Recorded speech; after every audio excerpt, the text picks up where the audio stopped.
Imagine a world where coins ruled empires, and money could make or break Rome itself. Rome's financial story begins over 2,000 years ago. Ancient Rome was not only a military powerhouse, but also a financial giant. Coins were first introduced around 300 BCE. These were simple bronze pieces called es rude. They were rough, unshaped, and used for basic trade. Later, standardized coins called es signatum appeared. These allowed Romans to trade more efficiently across the peninsula. Silver coins known as denarii were introduced around 211 BCE. The denarius became the backbone of Roman economy for centuries. Gold coins, aurii, were also minted for the wealthy and state transactions. Rome's coins were more than money. They were political tools. Images of emperors and gods were stamped to assert authority. Julius Caesar was one of the first to use coins for personal propaganda. He placed his own image on denarii before becoming emperor. This shocked many traditionalists in Rome, but it marked the start of coins as a tool of power. Roman bankers, known as argentarii, played a crucial role.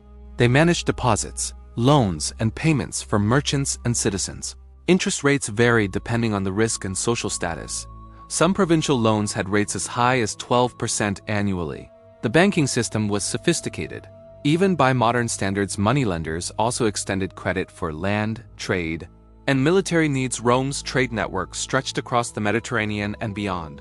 Cities like Alexandria, Carthage, and Athens were financial hubs. Rome imported grain, olive oil, wine, and luxury goods from all corners.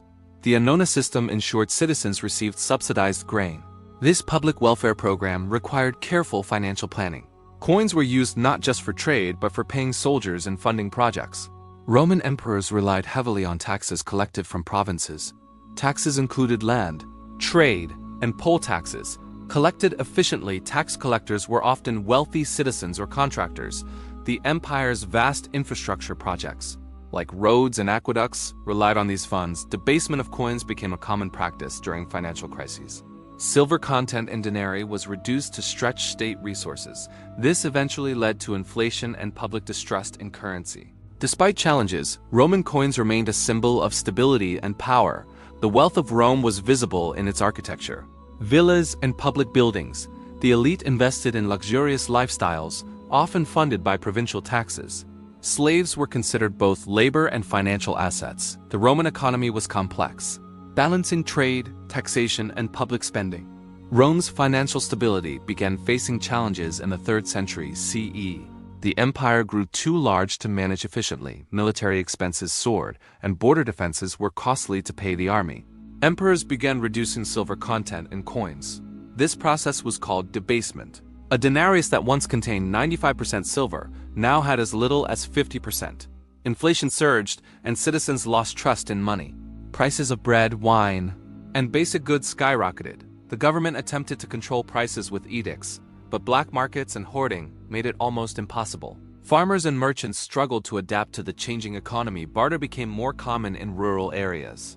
Provincial economies were especially hit hard. Some regions resorted to local coins and trade instead of official currency. Roman emperors tried to stabilize finances by minting new coins. The Antoninianus, introduced by Caracalla, initially seemed promising, but its value quickly dropped due to low silver content. Wealthy citizens hoarded gold and silver, worsening liquidity issues. Public trust in the Roman currency system collapsed. This financial instability contributed to social unrest. Riots, revolts, and political assassinations became more frequent. Rome's financial problems also weakened its ability to defend borders. Barbarian invasions increased, adding more strain to the economy. The empire relied increasingly on taxation and requisitions from provinces. Corruption among tax collectors further drained resources.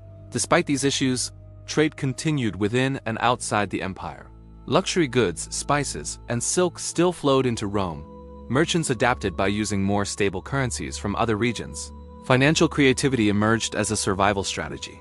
Rome's story of inflation and debasement became a cautionary tale for centuries. The denarius, once the symbol of economic strength, now reflected instability. Even so, it remained a medium of exchange for daily transactions. Gold aurii were hoarded, often melted down for new coins. Silver mines in Spain and Gaul became critical to sustain the money supply. Rome's economic challenges highlighted the link between currency, trust, and governance. Financial mismanagement directly impacted social cohesion and political stability. The late empire's struggles showed that money alone cannot sustain an empire. By the 4th and 5th centuries CE, Rome's financial troubles intensified. The empire was divided into East and West. The Western Roman Empire faced severe economic decline. Currency debasement had eroded public trust. Completely taxes became unbearable for ordinary citizens. Many people abandoned cities and moved to rural areas. The reliance on slave labor also created economic rigidity. Without innovation, production stagnated, trade declined as security and infrastructure worsened, inflation remained rampant, and barter often replaced coins. Gold became the only trusted form of currency. Political instability made financial reforms nearly impossible. Eastern Roman Empire, or Byzantium, fared slightly better. Financially stable trade networks and stronger administration helped. Rome's financial collapse teaches valuable lessons for modern economies. Trust in money and transparent governance are key to stability. Over-reliance on debasing currency to fund expenses is dangerous. Diversifying economic resources prevents catastrophic collapse. Public welfare programs need sustainable funding. Rome's story shows that money is not just numbers, but social power. Even in collapse, coins remained a record of history and authority. Archaeologists study Roman coins to understand trade, politics, and society. From denarius to aurei, coins tell the story of ambition, greed, and survival. Roman financial history is a mirror for today's economic challenges. Modern economists often compare hyperinflation in Rome to recent crises. Lessons from Rome are applied in central banking, monetary policy, and fiscal management. Understanding ancient finance helps prevent repeating the same mistakes.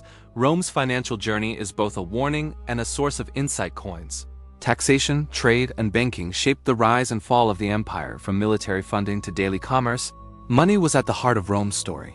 The empire's rise was fueled by wealth, and its fall was accelerated by financial mismanagement. Studying Rome's financial history gives us a timeless perspective on economics. It reminds us that money is power, but misused, it can destroy empires. The legacy of Roman coins continues to inspire historians, economists, and collectors. Every coin tells a story of innovation, governance, and human ambition. Call to action. CTA. If you found this journey through Rome's financial empire fascinating, hit the like button, subscribe for more historical insights, and share this video to explore how money shaped civilizations.